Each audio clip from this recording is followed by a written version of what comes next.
nha.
Em còn xong hơi lâu không chị? Nhanh thôi em. Con xong đi, không có thấy hại gì đâu. Xong đi cứ lao ra cho chị Hiền nè.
Bình thường.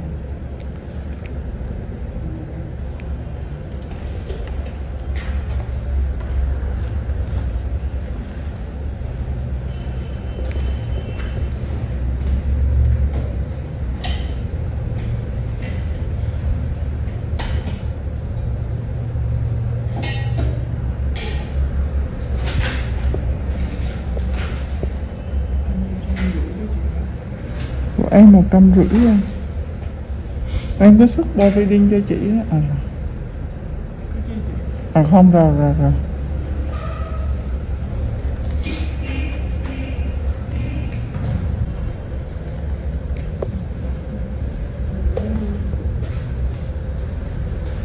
Mẫu người một nơi luôn thì Mỗi người một nơi mà. đó, mẫu cục một chỗ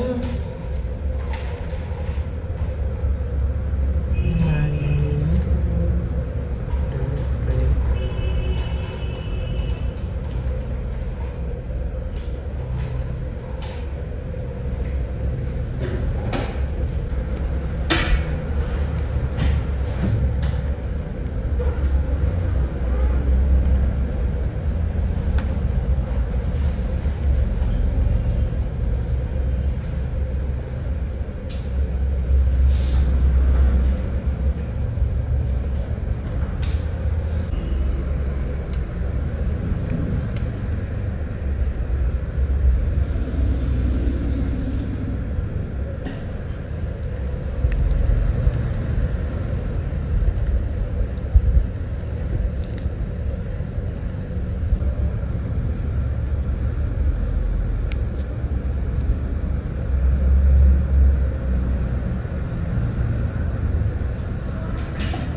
Cô thử bật hết đèn đi chứ cái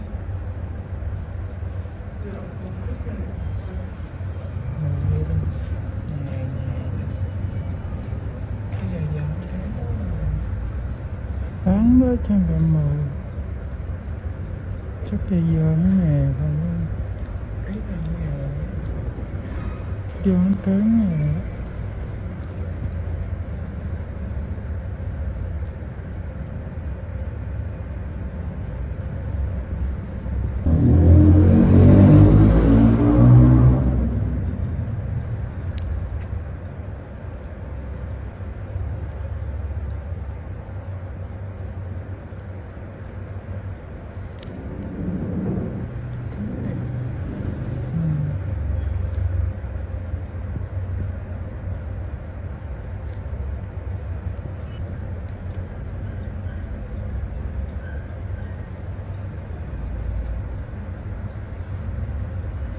Đi làm chi đòn họ lại cho Kiến.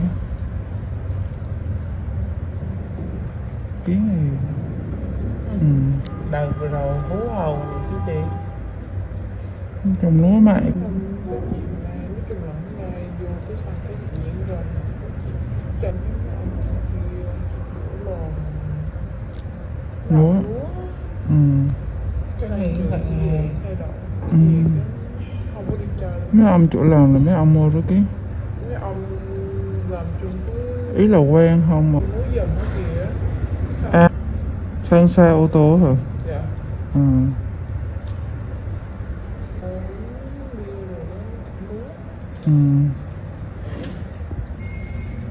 Và vì người đi làm ấy thì đa số là người đàng hoàng hết. Thật chứ hư, thật nát. Hư là khổ hắn. Khổ mình là không nói là khổ bản thân hắn.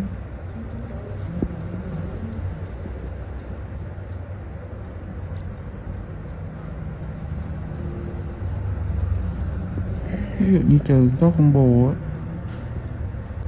Anh nói được. Nói đó, chứ con bồ bọn đi chơi với bồ nó đâu có hư được. Có con bồ cái ngày mua cũng lên bồ rồi thời gian mua con đi chơi.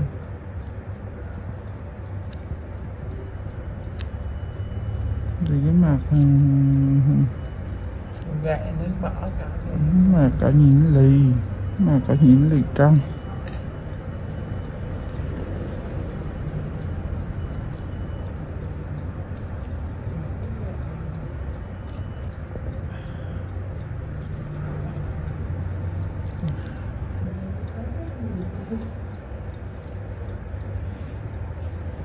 Nó còn cải thiện cái sống đó nào cái sạch sẽ rồi đi.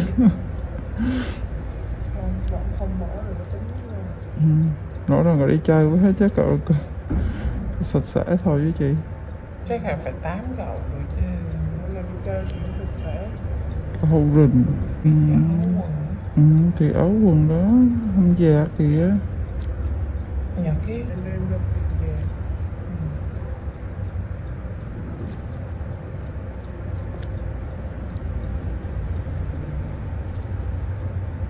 Nhiều khi đồ cậu mang cậu tiếc á, cậu không dám bỏ. Đó đồ gì mà sao chứ mà vẫn ngon. Vải trưởng thì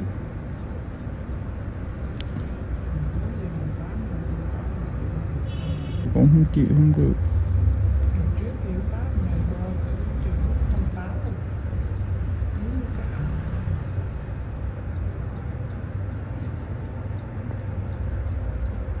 Không tám là xử cho luôn nữa.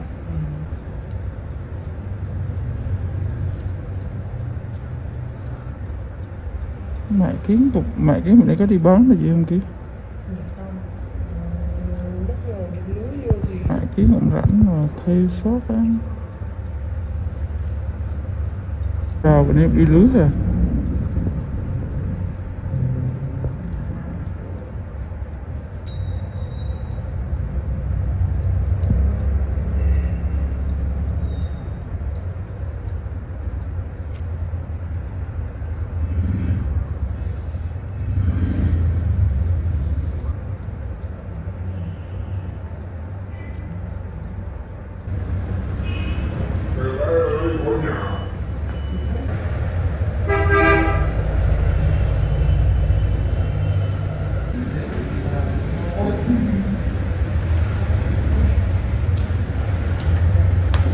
Chị, nó thấy rồi, nó thấy chưa?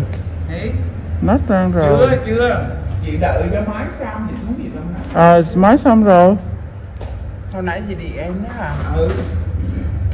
Cái gì mua mà sợ số A. Chị thấy rồi.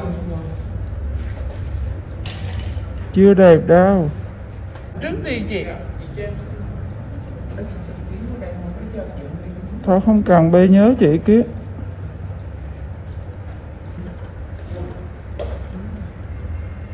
Cho chị nào bên đó chị chỉ sang cái xí nữa làm cho mày ngồi nói cái thời gian này. Dạ uống vô đi. Không, Uống đi. đắp đồ sang xuôi hết cái rồi uống là vừa.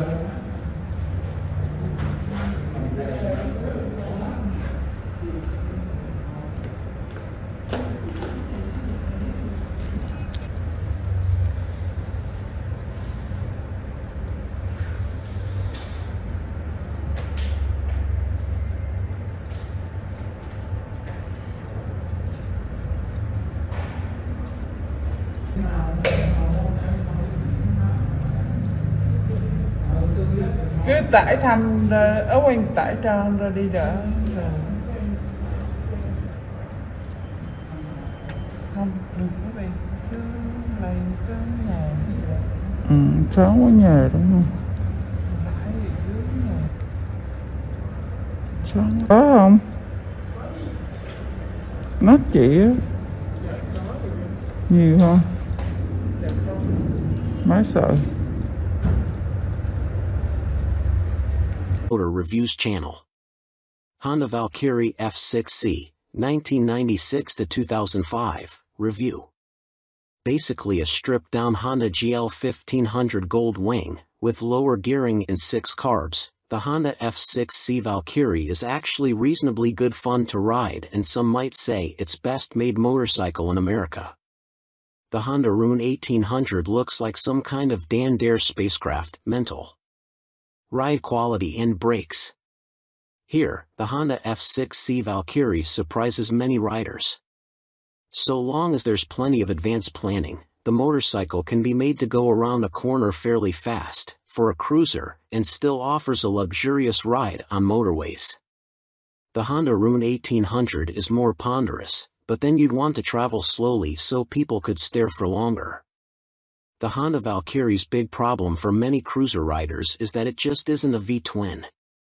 Instead, a burbling flat 6 Honda GL 1500 Gold Wing motor seems to sanitized for most, too damn quiet.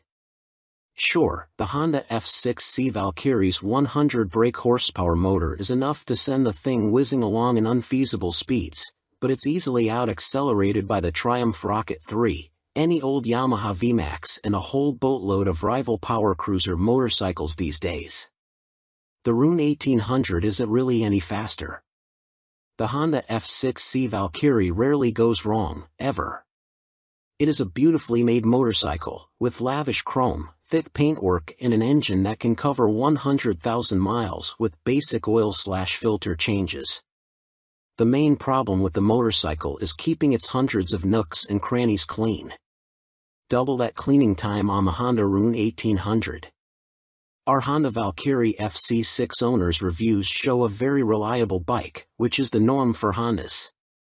For most of its life it was available as a personal import from the USA, and there aren't that many around, which keeps resale values high. Honda F6C Valkyrie motorcycles with the hard luggage touring kit on seem to be sought after. Buy a good used motorcycle and you can 5 years biking for about $2,000 in depreciation. The Honda Rune 1800 costs big bucks and is for lotto millionaires and poseurs only. Huge brakes, beefy forks and a proper two-person saddle are some of the useful features on the Honda F6C Valkyrie. It could use the reverse gear of the Gold Wing and there's no screen as standard on the Honda F6C Valkyrie. Naturally, there's a whole phone book of accessories to be had, from both Honda and US aftermarket motorcycle accessory suppliers. Sci-fi bodywork on the Rune looks stunning. Welcome to BBC Motor Reviews channel. KTM 1090 Adventure, 2017 on review. The chassis copes with the extra power with ease. In fact, it feels like it could handle a further 25 brake horsepower. The conventional 48mm WP forks and WP rear shock work straight out of the box. The forks are non-adjustable, but on our test route that didn't pose any problems. A 170 section rear tire and the 1090's relatively low weight enable it to be hustled with ease. Boring it certainly isn't. Unfortunately, we had less than ideal conditions to test the new 1090, but wet riding did highlight the bike's rider friendliness and near-perfect fueling at low speeds. There are 3 riding modes: Sport, Street, and Rain, with an optional off-road setting. Each mode changes the engine characteristics and level of traction control intervention. Although it's called the 1090, the engine is the same 1050 cubic centimeters motor as used in the outgoing 1050 Adventure. In the old model, KTM restricted it to 95 brake horsepower, but they've unleashed an extra 30 brake horsepower for the 1090, pushing peak power to 125 brake horsepower and torque to 80.4 ft-lb. On the road, it deals like KTM have thrown a bottle of vodka into the punch bowl along with a dozen cans of Red Bull. The 1090 is much livelier and more fun to ride, yet still has the ease of use of the original 1050. Confusingly, KTM also offer a 95 brake horsepower version of the 1090, which can then be restricted further to 47 brake horsepower for those on an A2 license. KTM's LC8 engine is a proven motor by now, with few problems to report, and KTM's Adventure family are well built. The 1090 Adventure comes in much cheaper than the more premium competition, without skimping on quality. The standard price of £11,299 is good value, although the bike we tested would have cost £12,800. As the 1090 is the baby of the Adventure range, the spec doesn't quite match that of its bigger brothers, but you do get 3 riding modes as standard: Sport, Street and Rain. An off-road setting can be unlocked with the optional off-road pack, £243 and 78 pence. Traction control and ABS are standard but not lean sensitive, and the TC can't be deactivated on the move. Old-style clocks remain. Welcome to BBC Motor Reviews channel. Cines Akuma 125, 2022 on review. Priced at £2,599, the Akuma significantly undercuts the popular Honda MSX 125 Grom, which is its obvious target. And though my preference is for traditional-looking bikes with a retro feel, like the WK Scrambler or Cines' own Outlaw, after riding the updated Akuma, I'm genuinely impressed. Ride quality and handling are altogether spot on, and though not the outright fastest, it's plenty quick enough. Yes, perhaps the seat leans you a bit too far forwards, and at 6 foot tall my knees are a bit high, but this aggressive style and involving feel make the Akuma a confidence-inspiring and solid first ride for any newcomer. If I wasn't a skint student on part-time wages, I'd buy one without a moment's hesitation. Can't say much more than that. For 2022, the Cines has larger 14 inches wheels, upgraded from the previous 12 inches. Still small, they improve handling and give a stable feel around corners, while still making the Akuma very agile at low speed and in close quarters. The handling is smooth too, thanks to the suspension and low center of gravity, and with the seat pushing you forwards you can really feel every inch the bike. Leaning forwards into corners and tucking in on the straights, the Akuma might be a modern monkey bike but rides like, well, a proper bike. They call it the Mini Monster, and it deserves the nickname, being a down-to-earth yet modern bike that both looks and rides the part. Being angled steeply forward means the seat does affect comfort, and with the abrupt shape of the tank you need to be gentle with the brakes. The Akuma is also very compact. It's physically smaller than my own WK Scrambler 50. However, although perhaps better suited to smaller riders, with its 820mm seat height, the Cines happily supports 6 feet of teenager. Both the front and rear brakes very good, and they're combined, which means the front is linked to the rear. There's no ABS, however. Being air-cooled instead of liquid-cooled doesn't really match the modern style of the Akuma, and with 9.7 brake horsepower it's not as powerful as other more modern bikes. However, this also means welcome simplicity, and you'll get your money's worth of reliability. It's also fast enough. Accelerating sharply and with a more than adequate 67 miles per hour indicated top speed, the Akuma feels swift and has the smoothest, easiest gear change of any 125 cubic centimeters bike I've ridden. Most noticeable of all the Akuma's features is the 3-tiered exhaust. It's not just an eye-catching MV Agusta styling trick, but 3 fully functioning pipes that sound ace as well as looking great. With aggressive shapes, new blacked-out finishes, steel trellis frame, which is non-structural, and its raised tank giving the look of an arched back and so resembling a big cat, go on, imagine, riding the Akuma makes me feel like I stand out from the crowd. Which is important for the teenage market. Switchgear, components and overall finish look and feel pretty good for a $2,500 bike. Some fasteners and smaller parts will need coating with anti-corrosion treatment for winter use, but that's true of some bikes costing 5 times as much. And overall the Cines does a good job of disproving preconceptions about cheap, flimsy Chinese bikes. Honda's trendy MSX 125 Grom costs £3,849. Yes, it's a bit nicer finished than the Cines and will hold its value better, but it's only got the same power, and the extra £1,300 over the Akuma can be a big ask for a cash-strapped teen. Benelli's TNT 125 is also made in China and costs the same as the Cines. It's got a couple of horses more and a neat-looking trellis frame, but it's also a tad gaudy and in your face. Picking between them is as much down to their image and personal preference as anything else. Tech fan? You'll be interested to learn that the display now has multiple color options as well as brightness settings. At first, I thought it was just another knick-knack, however it is helpful especially in changing weather or when looking through a tinted visor. And it's like socks with days of the week on, every day can be a new color.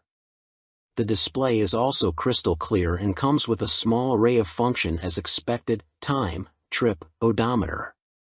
Something that I quite like are the large buttons that the Cines uses. None of this tapping the wrong control malarkey, just big simple buttons, easy as you like. 2019, Cines Akuma launched late in the year as a 2020 model. Modern monkey bike with air-cooled 4-stroke single and 12-inch wheels. 2022, upgraded with larger wheels, jazzy new clocks, plus more refined styling and colors.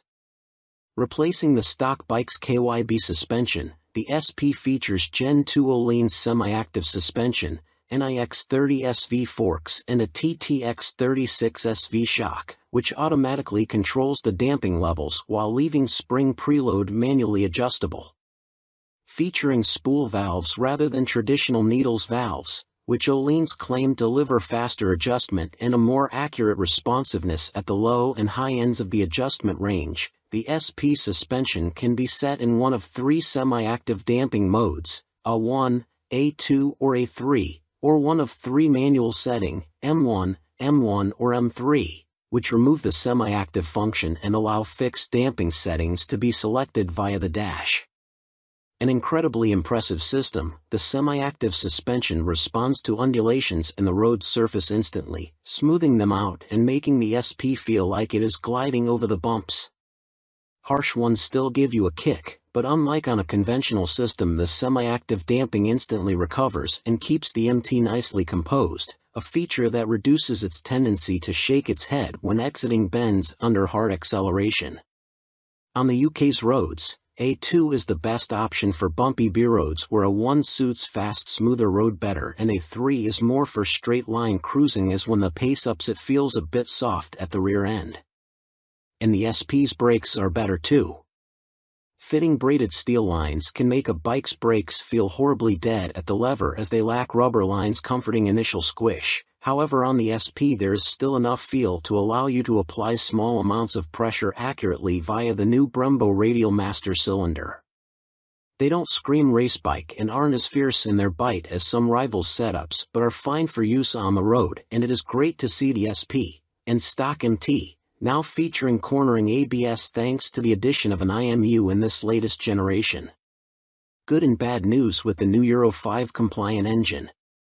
Starting with the good, thanks to the revised fuel injection system, the throttle response is now smooth. In B mode, A mode is still a bit too aggressive for road use, and the crossplane's enhanced mid-range surge of power is staggering, as is the wonderful offbeat sound, which has been tuned through a new intake system and feel. But despite lengthening its gearing, the MT remains a noticeably thirsty bike and recorded 41 miles per gallon on our test ride, which is what Yamaha claim, but still equates to a range of just 155 miles until the 17-liter tank is empty. If you opt for the SP, alongside the Öhlins suspension you gain braided steel brake lines as standard, as well as a 3-piece belly cowl, black bars and levers, and a stitched seat. Unlike the stock bike, which comes in 3 color options, cyan, blue and black, the SP is only available in Icon Performance, and it also features a polished metal finish on its swing arm where the stock bike has a black painted one. Everything else, including the engine and electronics package, is identical between the 2 MT10 models, which is good news for MT10 owners but a bit disappointing for SP owners who may feel like they deserve something extra to brag about aside from suspension. Which brings up the question of price.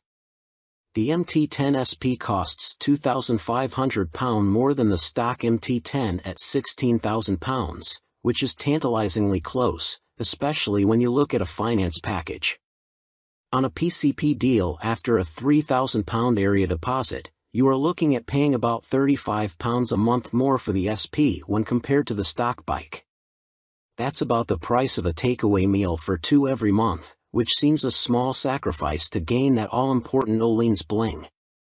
In terms of running costs, both the SP and stock MT10 have the same poor fuel economy and cost roughly the same to insure and service, so that's not a factor in ownership, and the SP should hold its residual value a bit better. How does it stack up against its rivals? Very well. The SP is £16,000, where a Ducati Street Fighter V4 is £19,551, or £21,651 in S-Guise with semi-active suspension. The Aprilia Tuono V4 factory is £16,900, the KTM Super Duke EVO £17,899, Triumph Speed Triple 1200 RS £15,500, which lacks semi-active suspension, and the Kawasaki ZH2 SE £19,079. Sharing the same tech package as the stock MT, the SP is no less impressive when it comes to its safety assists.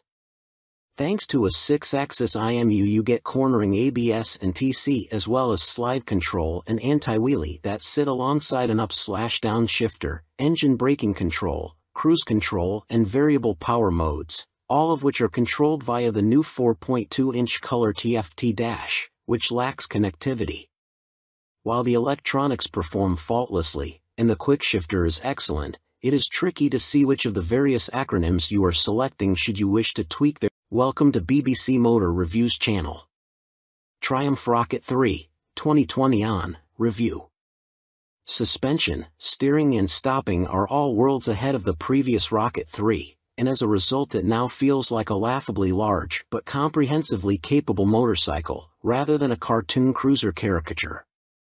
Related, 2020 Triumph Rocket 3 TFC news on MCN.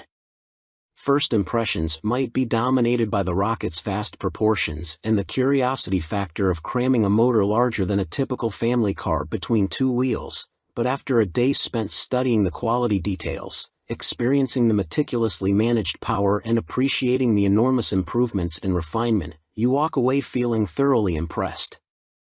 The new Rocket 3 is exciting, eye-catching, attention-grabbing and pulse-raising, yet avoids straying into feeling frivolous, ridiculous, or pointless. Forget the previous Triumph Rocket 3's cumbersome bulk, heavy-handed handling, basic running gear and Romanesque name badge. The new Rocket 3's chassis is totally different. A cast aluminium spine frame replaces the old twin steel tubes, helping contribute to an incredible 40 kilograms saving over the previous bike, while steering geometry is sharper and the wheelbase is shorter. As a result, the Rocket now has a proper appetite for corners the old bike couldn't dream of. Turn-in is easy, holding a line mid-corner needs little inside bar pressure, and flick-flacking from full lean left to right, and still ending up where you intended, is absurdly accurate for a bike with a fueled weight north of 320 kilograms. Suspension is by Showa, with 47mm adjustable upside-down forks up front, and an adjustable monoshock monitoring the shaft drive. No electronic adjustment though, the clickers are all manual. The front's set pretty firm, meaning you can haul hard on the flagship Brembo Stylema front brakes. Even the rear brake is a 4-pot radially mounted caliper, to generate huge stopping force without the bike trying to tie itself in knots. Ride quality is generally good, though the short travel shock, just 107mm, has to work hard and can feel bouncy. Drive hard and you can clearly feel the rear end of the bike jack up though, a result of the torque reaction from the shaft drive being unchecked by any kind of parallelogram setup. The Rocket 3 comes in two flavors, Roadster R and Touring GT, with the main difference being riding position. The R has a higher seat, mid-set foot pegs and narrower bars, giving a more aggressive Street Fighter stance, while the GT's lower seat, feet-forward controls and wider, higher bars give a relaxed, cruiser feel. Everything is transferable between the bikes, meaning you can create whatever kind of muscle power touring cruiser you like. Into the bin goes the Rocket 3's 2,294 cubic centimeters triple, replaced by this all-new, gruntier, smoother, cleaner, stronger and smaller 2,458 cubic centimeters engine. Huge 110.2mm pistons eclipse the old 101.6mm items, while stroke is significantly reduced, down from 94.3 to 85.9 mm, allowing Triumph to make a shorter motor. Peak torque is identical to the previous Rocket 3 Roadster, at 163 lb-ft, but the new motor holds onto that grunt for longer as revs climb. Where the previous Rocket's torque curve fell away sharply above 2500 rpm, the new motor has a much fatter, flatter delivery. As a result, headline power is up to 165 brake horsepower. But as ludicrous as that might sound, the reality is that it's immensely easy to use. All that prodigious power is carefully controlled by the ride-by-wire throttle and predictive, lean-sensitive traction control, while output is restricted in lower gears and top speed is electronically limited to 138 miles per hour. It's a beast, but one of those big, fluffy, gentle, cuddly chaps from a Disney film. The colossal torque spread means you can ride it however you like.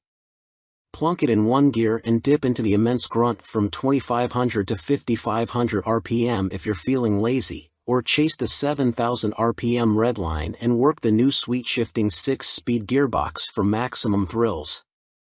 There's even an optional two-way quickshifter in Triumph's accessory catalog, if you like changing clutchlessly. It's a completely new machine from nose to tail, so only time and miles will deliver a verdict on reliability. Service intervals are set at a car like 10,000 miles, suggesting the motor is in a fairly mild state of tune and Triumph have confidence in it. Looking over the bike in the metal, everything appears high quality, as you'd expect for 20,000 pounds. The exhaust headers are a particular highlight, the welds look neat, while the hydroformed curves are apparently a huge pain to produce. Everything seems tucked away neatly, there are no vulgar cables or hoses dangling about anywhere, and wiring runs inside the handlebars. Details like the Monza-style petrol, coolant and oil filler caps are pleasing, while the clever flip-out pillion pegs are a neat design. Our Triumph Rocket 3 owners' reviews show there have been some issues for some buyers, in particular corrosion, electrical and mechanical problems. Seemingly the rear brake can often stop working, for example, and needs attention from a dealer. Have a good read through before going for a test ride. Clearly it's not a cheap bike, though an ultra-capacity extreme muscle cruiser never was going to be. The Rocket 3R is 19,500 pounds on the road. That includes almost all the gadgets, apart from the two-way quickshifter and the heated grips. The GT version, which includes the heated grips, a fly screen and a pillion backrest, is 20,200 pounds. Both are roughly on a par with Ducati's Diavel 1260S, 20,041 pounds. A Harley-Davidson Fat Bob 114 starts at 15,825 pounds. But doesn't have a fraction of the Triumph's tech, torque, pose or poise.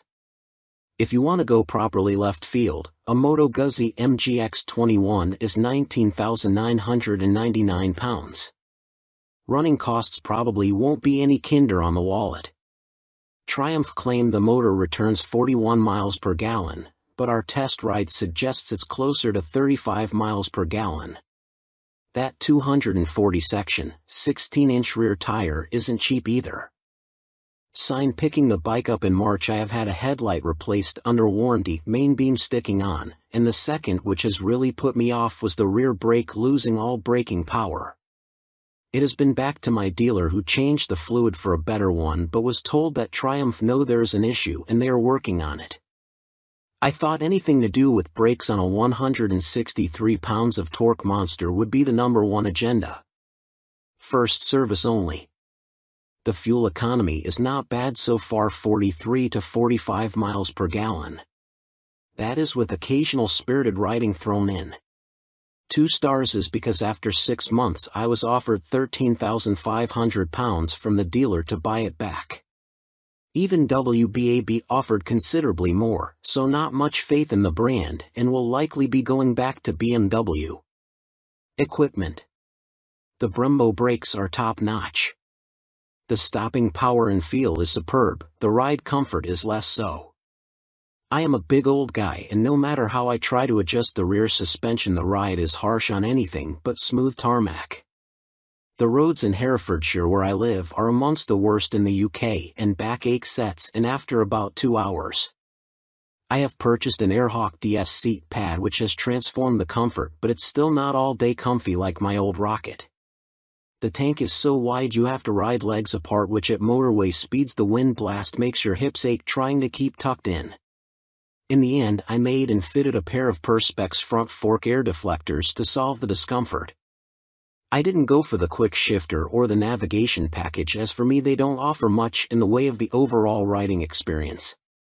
The TFT display is good but on some settings it is too fussy and hard to read. I opt for the screen that shows speed, revs, gear selection and fuel status. That's enough for me. There are a few niggles with this bike that could be better. The original screen doesn't give much wind protection and the rear hugger design is total crap. In the rain you get covered in road crud halfway up your back. I bought an aftermarket hugger which left some wiring exposed so I ended up fitting this over the top of the original hugger. Problem solved. I purchased the accessory panniers and rear rack to give the bike some touring capability. These panniers are okay but are quite small and are not as rigid as I would have liked. The optional rear rack is stated as only good for 3 kilograms which means fitting my fully loaded Kuryakyn Grand Tour bag on the rear may be more than it can withstand. Guess I will soon find out as there is little room on the pillion seat. One of the best design features on this bike are the fold-away pillion foot pegs and the folding pannier mounts. If anyone is thinking about buying this bike for some serious touring then you will need a few aftermarket bits to iron out its touring limitations. Welcome to BBC Motor Reviews channel. Yamaha Fazer 600, 1998 to 2004, Review and Used Buying Guide. Related, Easy Fit Kit turns Yamaha Fazer 600 into retro race rep. In fact, since Yamaha stopped the FZS 600 Fazer's production in 2003, it has taken them until the launch of the Tracer 700 to replicate the Fazer's magic formula. However, in 1999 the Yamaha Fazer 600 was the best-selling bike in its class, and by 2002 the firm had sold over 83,000 units. There is a reason the Yamaha Fazer has such a strong following. As soon as its wheels start to turn you are right at home. It is ease personified and most of this warm feeling comes from the wonderful motor. With the Fazer, Yamaha got the basics right and that's what makes it such a great bike. The tank range is long, the seat comfortable, the fairing effective, the brake sharp and the motor strong in the mid-range and extremely reliable. The suspension may be a bit baggy, but if that's the Yamaha Fazer's only real fault 22 years after it was launched then that's not bad going. Useful Yamaha Fazer 600 specialists include www.foc-u.co.uk and yamahaclub.com. Read on for our full used buying guide. Ride quality and brakes. Launch impressions. When you push the Yamaha Fazer 600 to the limit, which is easy with those blue dot or 1 brakes up front, it dives a little bit and loads up the front end. It waggles a bit, but the handling is generally confidence-inspiring and if you take it steady you could ride to Budapest on a Yamaha FZS 600 Fazer and feel no severe aches or pains. Yamaha Fazer 600, what does it ride like now? With limited suspension adjustment, post-2000 models have variable damping in their forks. The Yamaha Fazer is a bit wobbly in the corners and the Sumitomo calipers shared with the R1 quickly overwhelm the forks when you brake hard. But where on some bikes this is an annoyance, on the Fazer it makes you giggle and adds to the amusement factor. There's just under 100 brake horsepower in the Yamaha FZS 600 Fazer's detuned, Thundercat 600 cubic centimeters, 4-cylinder engine and that's plenty for backroad fun, as well as motorway commuting if needs be. The Yamaha FZS 600 Fazer delivers its power in a wide spread and the 6-speed gearbox is there if you feel like playing tag with sports bikes. Yamaha Fazer 600, what's the drivetrain like now? The inline-4 is beautifully smooth and has that lovely mid-range pull you get with an old long-stroke unit. It's not revvy or buzzy like the FZ6's engine, it's just silky smooth and full of drive. The gearbox may be showing its age, the linkage is notoriously sloppy when worn, but it clunks into gear with a reassuringly solid feel, and the bike is more than happy to break the national speed limit when asked. The Yamaha Phazer is a fairly well-made motorcycle, and except for the black painted downpipes rotting away, or the brake calipers seizing up, the Yamaha Phazer doesn't suffer big problems. It can rack up very high miles with regular servicing. Apart from its thirst for fuel, it would make a great dispatcher's motorcycle. Yamaha Phazer 600 reliability. We've got a whopping 52 Yamaha Phazer 600 owners reviews on the site, and the bike scores 4.6 stars out of 5 overall, with the same score for build quality and reliability. This is an incredibly high score, meaning it's safe to say you can depend on the Phazer 600. Minor issues include the Phazer lacking more modern equipment such as more electronics, but this is an old bike now. You can't expect the world. Its value more than matches its spec. Yamaha Phazer 600 common problems. Early ignition barrels aren't very strong. Check it works smoothly and that the ignition key works the fuel cap and seat lock. The headlight bracket bends if the bike is in an accident and few people replace it, so always check the fairing looks square on the bike. The steel swing arm can trap water and rot around the chain adjusters, so inspect this area well for any obvious rust damage. The Phazer has a 110/70 front tire, and as a result tire choice is limited. You can fit a 120/70, but this can interfere with the mudguard. Yamaha Phazer 600, a mechanic's take. By Chris Spinks, Chief Instructor, Metropolis Training School. The key factor when buying a used FCS 600 Phazer is seeing if it goes into second gear.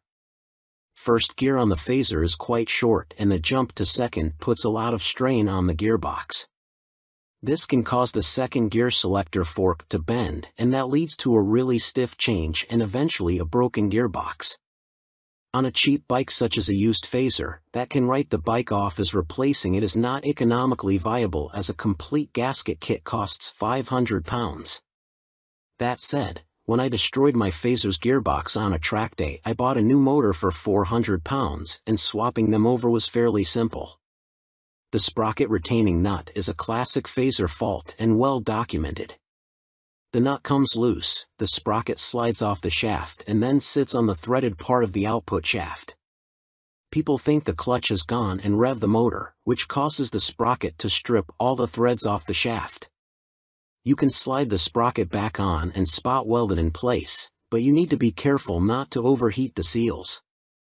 As long as you fit the nut correctly using the locking washer, you should be fine, although Yamaha did release a deeper threaded nut and this sorts the issue. The lights on the Phazer are poor, but on the 1998 9 model the bulb vibrates and creates a white powder that fills up the lenses. This is impossible to remove and makes the light even worse. Some owners changed the lume to convert the Phazer to twin headlights, which is very easy, but you need to tilt the main beam down or it will fail an MOT. After 15,000 miles the shock will be duff. I'd recommend getting the forks rebuilt and buying an aftermarket shock. Don't be tempted to go for a stiff fork springs. I've found softer ones works better. When it comes to the finish, the paint likes to flake off from the engine's fins, so don't jet wash the engine, and check the downpipes.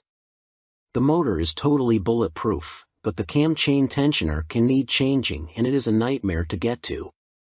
At the end of the day, a well-looked-after Phazer is a brilliant buy and totally reliable.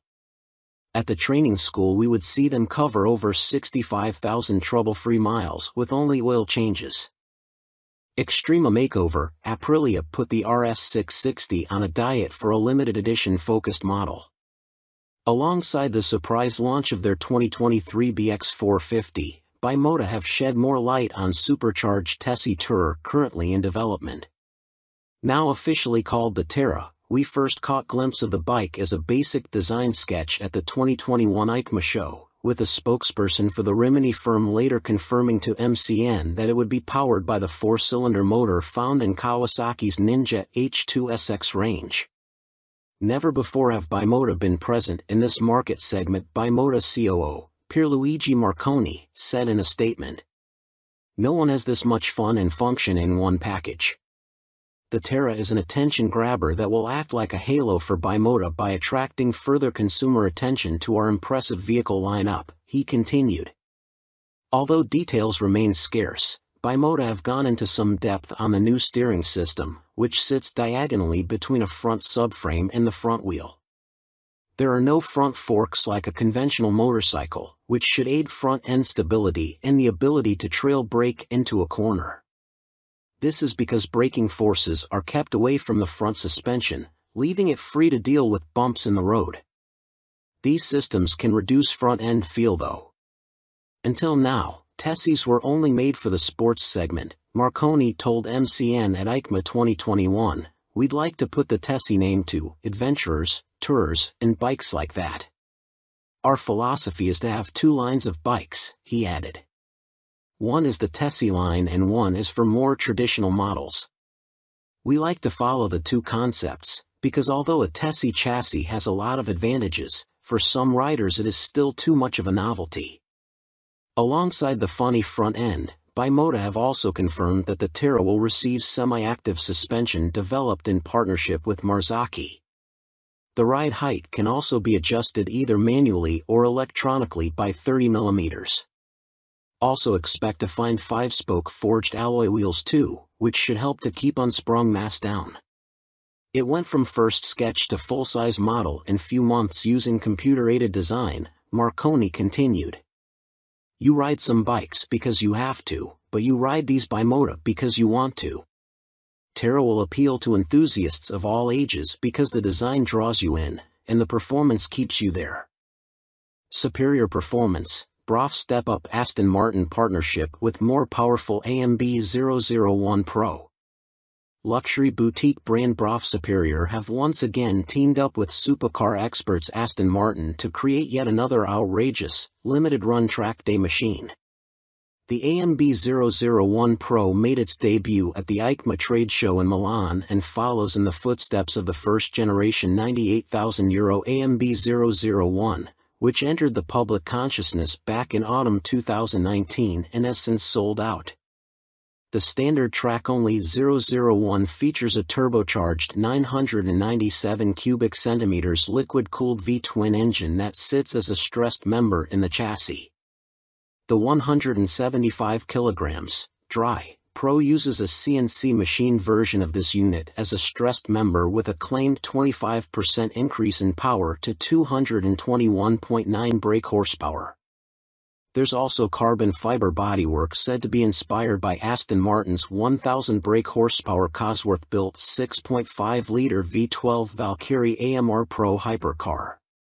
The success of its predecessor, coupled with the incredible Aston Martin Valkyrie AMR Pro, inspired us to get together again to create a new superbike, one that we know will excite our customers, Brough Superior CEO Thierry Henriette said.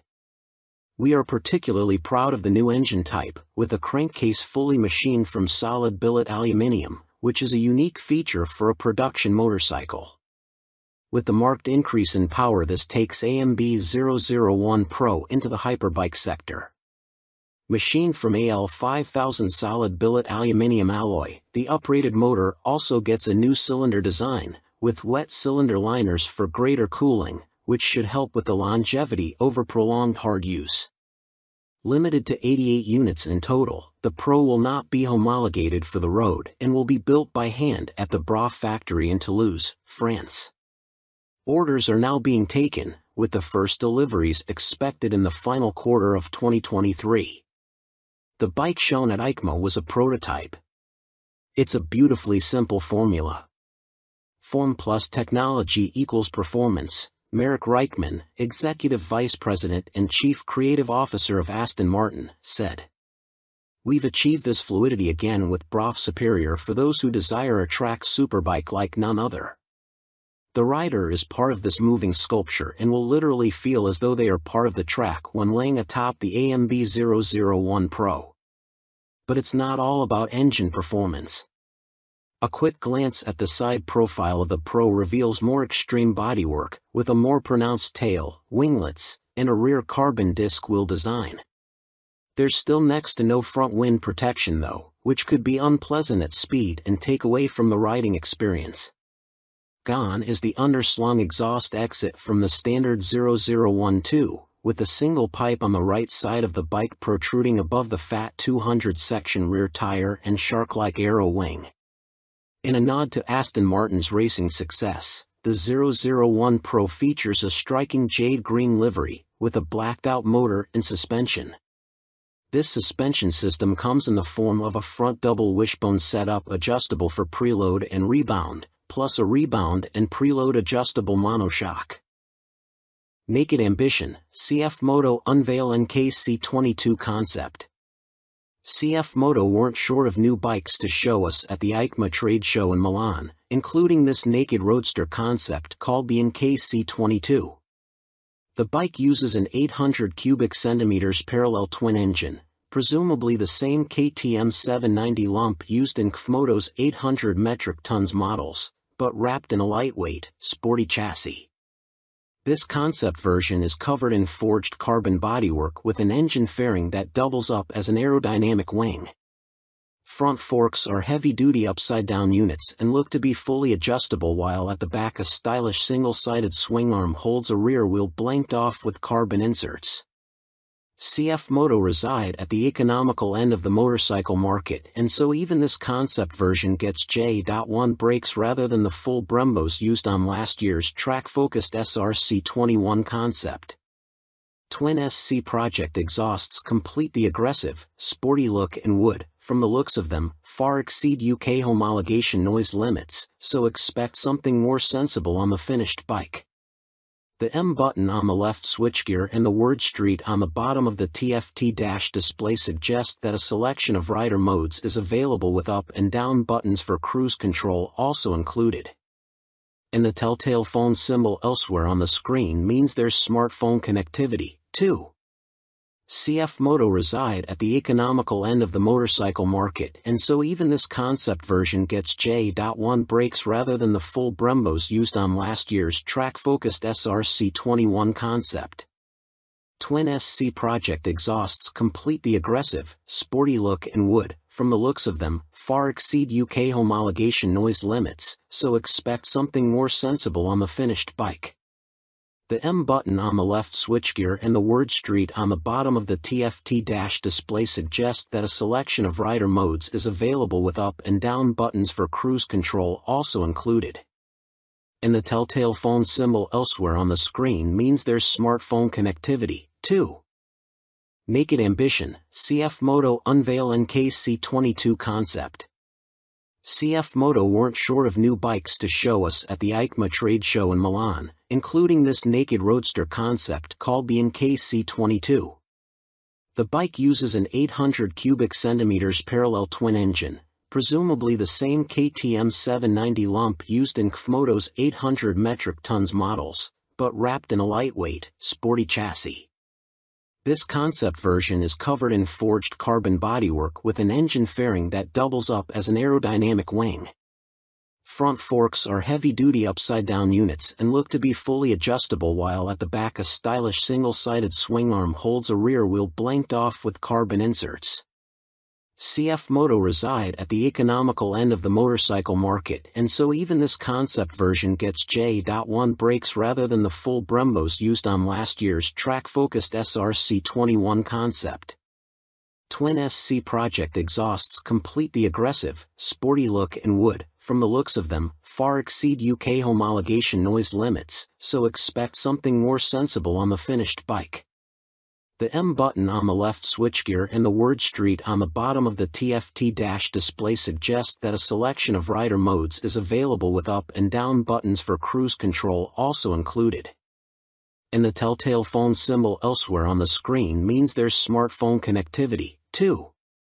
CF Moto reside at the economical end of the motorcycle market, and so even this concept version gets J.1 brakes rather than the full Brembos used on last year's track-focused SRC21 concept. Twin SC Project exhausts complete the aggressive, sporty look and would, from the looks of them, far exceed UK homologation noise limits, so expect something more sensible on the finished bike. The M button on the left switchgear and the word Street on the bottom of the TFT dash display suggest that a selection of rider modes is available with up and down buttons for cruise control also included. And the telltale phone symbol elsewhere on the screen means there's smartphone connectivity, too. Fantic released their first twin, the Caballero 700 Scrambler. Fantic has revealed their first modern-era twin-cylinder machine with a 700 cubic centimeters Scrambler joining their Caballero range. Fantic are making the most of their partnership with Yamaha, announced at the beginning of 2021, as the bike uses the 689 cubic centimeters, liquid-cooled Euro 5 engine seen in the MT-07, Tenere 700 and R7. There has been no retuning of the CP2 twin either, as Fantic claim the Caballero will hit the showrooms in April next year, boasting 75 brake horsepower and around 50 lb.ft of torque, identical to the R7 and considerably more than the 40 brake horsepower and 31 lb.ft of torque of the Caballero 500 Scrambler. Elsewhere, the 700 sports the same 19 inches front and 17 inches rear, aluminium, spoked wheels as its small-capacity sibling. The engine sits in a single backbone-style frame made from CRMO steel attached to an aluminium swing arm, giving it a wheelbase of 1,460 mm, 35 mm longer than the 500 version. One of the most immediately obvious differences between the two capacity scramblers is the exhaust system. The new 2-into-1-into-2 setup runs under the engine, over the swing arm to exit in roughly the same position. Both machines have a seat height of around 830 mm. Connecting frame to wheel will be a 45 mm upside-down fork made by VRM Marzocchi. The Italian manufacturer also supplies the rear monoshock with preload adjustment. Brembo is the manufacturer of choice for the calipers, with a 4-piston unit gripping the 330 mm front disc and a 2-piston, 245 mm setup on the rear. In another first for Fantic, cornering ABS will be standard on the 700. The system will sense the bike's lean angle and fine-tune the braking response accordingly. Traction control also makes its debut to the Fantic lineup, with both rider aids and 3 rider modes, road, off-road and custom, manipulated via a 3.5 inches TFT display with Bluetooth connectivity. A 14-liter fuel tank may be a little on the small side, although the claimed 180 kilograms curb weight should prove competitive when it comes to commuting or a bit of back lane scratching. An expected price tag of around £9,000 may put some off, although stylish looks, proven engine and handling potential could tempt many. Stuart Prestige. By Stuart Prestige. All-weather rider with a penchant for long tours and hours in the saddle. You may also like. Honda released £30,000 limited edition McGuinness 100th TT Star Replica Fireblade SP. Who do you think you are, John McGuinness? Well, now you really can live out your TT fantasies, as Honda reveal they will build 30 examples of this CBR 1000RR Fireblade SP John McGuinness 100th TT Start Replica Edition in celebration of the road racing legend's phenomenal accomplishments on the island. The headline visual difference from the stock bike is the bold replica of the paint job John raced with for his 100th TT Start. But this is more than just a replica paint job, there's a whole host of other upgrades to add to the exclusivity. The stars align for me to be back on a Honda Fireblade for my 100th TT Start, says McGuinness. It's an awesome bike and has meant so much to me over my career. I'm proud of my connection with its place in TT history and of this, my replica.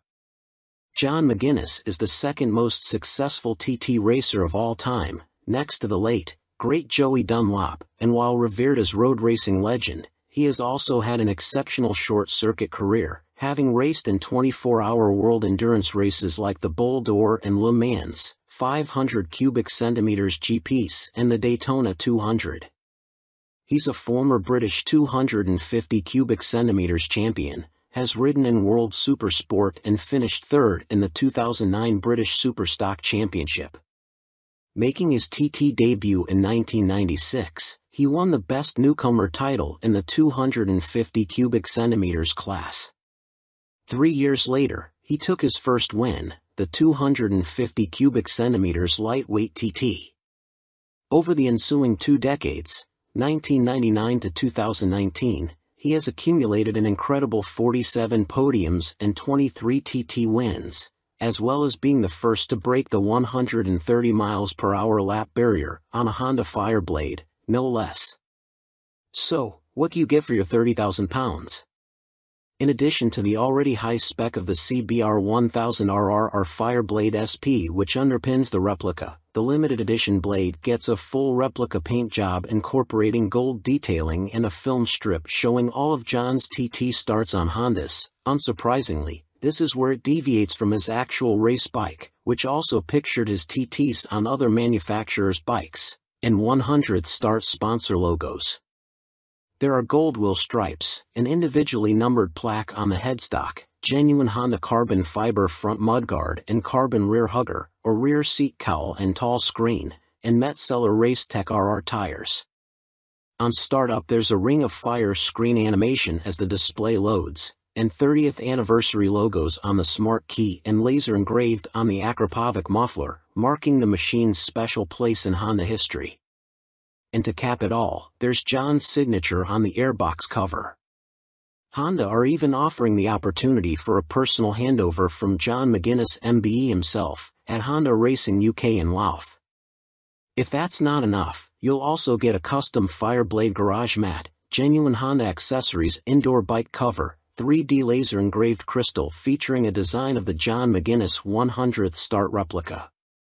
All inquiries and orders for the John McGuinness CBR 1000RR Fireblade SP 100th start replica are to be via the Honda dealer network, and if you want to see one in the flesh, it will be on display on the Honda stand throughout Motorcycle Live at the NEC from November 19th to 27th. Fantic released their first twin, the Caballero 700 Scrambler. Fantic has revealed their first modern-era twin-cylinder machine with a 700 cubic centimeters Scrambler joining their Caballero range. Fantic are making the most of their partnership with Yamaha, announced at the beginning of 2021, as the bike uses the 689 cubic centimeters, liquid-cooled Euro 5 engine seen in the MT-07, Tenere 700 and R7. There has been no retuning of the CP2 twin either, as Fantic claim the Caballero will hit the showrooms in April next year, boasting 75 brake horsepower and around 50 lb.ft of torque, identical to the R7 and considerably more than the 40 brake horsepower and 31 lb.ft of torque of the Caballero 500 Scrambler. Elsewhere the 700 sports the same 19 inches front and 17 inches rear, aluminium, spoked wheels as its small capacity sibling.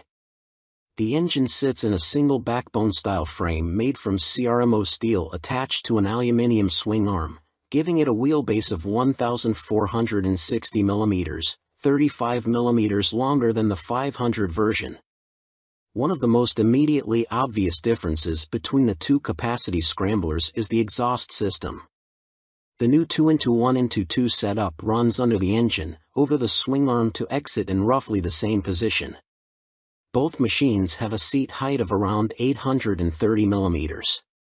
Connecting frame to wheel will be a 45 mm upside-down fork made by VRM Marzocchi. The Italian manufacturer also supplies the rear monoshock with preload adjustment. Brembo is the manufacturer of choice for the calipers, with a 4-piston unit gripping the 330 mm front disc and a 2-piston, 245 mm setup on the rear. In another first for Fantic, cornering ABS will be standard on the 700. The system will sense the bike's lean angle and fine-tune the braking response accordingly. Traction control also makes its debut to the Fantic lineup, with both rider aids and 3 rider modes, road, off-road and custom, manipulated via a 3.5 inches TFT display with Bluetooth connectivity. A 14-liter fuel tank may be a little on the small side, although the claimed 180 kilograms curb weight should prove competitive when it comes to commuting or a bit of back lane scratching. An expected price tag of around £9,000 may put some off, although stylish looks, proven engine and handling potential could tempt many. Stuart Prestige. By Stuart Prestige. All-weather rider with a penchant for long tours and hours in the saddle. You may also like 70s Superbike Stunner, MV Agusta Super Veloce 1000 Serie Oro. MV Agusta may not have been directly participating in the EICMA show in Milan last week, but it didn't stop them stealing the headlines with this stunning Super Veloce Serie Oro. The carbon-clad superbike uses the Brute Ale 1000RR as a base, meaning the same 998 cubic centimeters inline 4, producing a claimed 209.1 brake horsepower with a race kit installed.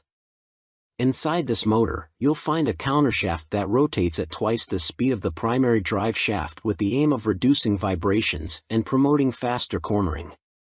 You also get the same frame and single-sided swing arm, but now clad in carbon fiber bodywork inspired by MV's 1972 500 GP Racer. Sitting alongside the smaller, 3-cylinder Super Veloce 800, the Serie Oro is planned to hit dealers in the middle of next year at a price of approximately £50,000. In total, 40 elements of the bike are finished in carbon fiber, including a set of winglets that MV claim produce 39.2 kilograms of downforce at 199 miles per hour. You also get carbon fiber disc brake covers, which attempt to pay tribute to the drum brakes of old whilst also cooling the calipers, essential on a bike capable of such high speeds. MV Agusta also claim the design allows air to flow around the brakes towards the coolant and oil radiators for better temperature control. There are air vents along the carbon fairings, too. Despite the superbike credentials, the Serie Oro has deliberately been made more comfortable and less extreme than traditional circuit stars, and it features electronically adjustable Öhlins NIX forks for a high-quality ride. They are matched to an Öhlins TTX rear shock, which bolts directly to the swing arm. As you'd expect for a bike of this caliber, stopping power comes from premium Brembo Stylema monoblock calipers, which bite onto chunky front 320mm discs. You also get 5-spoke forged aluminium rims, and 4 under-seat exhausts, just unlike the company's landmark F4. In addition, there's a suite of lean-sensitive electronics, plus a 5.5 inches TFT color dash to control them, with the added option of mobile connectivity. Dan Sutherland. By Dan Sutherland. News editor, sports bike nut, and racing fan. You may also like Vmoto range grows, Super Soco owners launch 3 new urban models at EICMA 2022. Electric scooter manufacturer Vmoto, parent company of Super Soco, have had a busy year, releasing 3 new models at EICMA, including the 125 cubic centimeters comparable e-bike, the Vmoto Soco Stash. The release of the production model comes just a year after the unveiling of the prototype, with the bike so named due to its multifunctional storage compartment, housed in the fuel tank, large enough for a full-face helmet or other accessories. At its heart is an electric motor producing an average 8 kilowatts with a peak of 15 kilowatts. This propels the Vmoto Stash to a top speed of 75 miles per hour when the boost is deployed. 68 miles per hour is on tap without the boost. A 72V removable battery provides the juice and can be charged using a fast charger in a conventional 3-pin plug in 3.5 hours. Charging without the fast charger will take between 5 and 6 hours. No range specifications have been released, but expect it to have the same 30-mile capacity of the Super Soco TS Street Hunter, which has the same top speed capability. A newly designed swing arm pivots off a solid, lightweight frame, driving a 17-inch rear wheel. A 17-incher is also fitted on the front, and ABS disc braking is standard. A relatively tall seat height of 830 mm awaits the rider, and the Stash has a curb weight of 143 kilograms. The company also unveiled their first dirt bike-style machine, which weighs in at just 84 kilograms. The machine comes in two models, the Vmoto On-R, which comes with road tires, or the OFFR, which is equipped with Nobla tires. The On-R/OFFR can be set up in either L1 configuration, comparable to a 50 cubic centimeters machine, or L3, which mimics a 125 cubic centimeters. In the L3 iteration, the bike can reach speeds topping 50 miles per hour, while the L1 configuration limits the top end to just under 30 miles per hour. Vmoto claim a range of up to 90 miles with recharge times taking 2 hours for the L1 configuration and 3 hours for the speedier L3. A die-cast aluminium frame cradles the 8 kilowatts motor, producing a claimed 190 feet per pound of instant torque. A swing arm with a single rear damper secures the belt-driven, rear-spoked wheel. No retail price has been provided. The Vmoto Soco F01 scooter is, technically speaking, not a new bike, as it was available as part of a commercial fleet, but now will be available to the general public, the company also announced at EICMA. The urban commuter will, like the On/OFFR models, will be available as an L1 or L3 configuration. A 2 kilowatts or 4 kilowatts, L1 and L3, motor will get the rider up to a maximum speed of 27 miles per hour for the L1 and 45 miles per hour for the L3 model. Vmoto claim a range of between 50 and 60 miles dependent upon the setup and riding style. The charging time of the removable battery is 3.5 hours with a fast charger using a domestic 3-pin plug, or 6 hours without the fast charger. Coming in at 110 kilograms with a seat height of 855 millimeters, the F01 should prove a popular choice for city transportation. The F01 will be available in white, light or dark blue, red and black.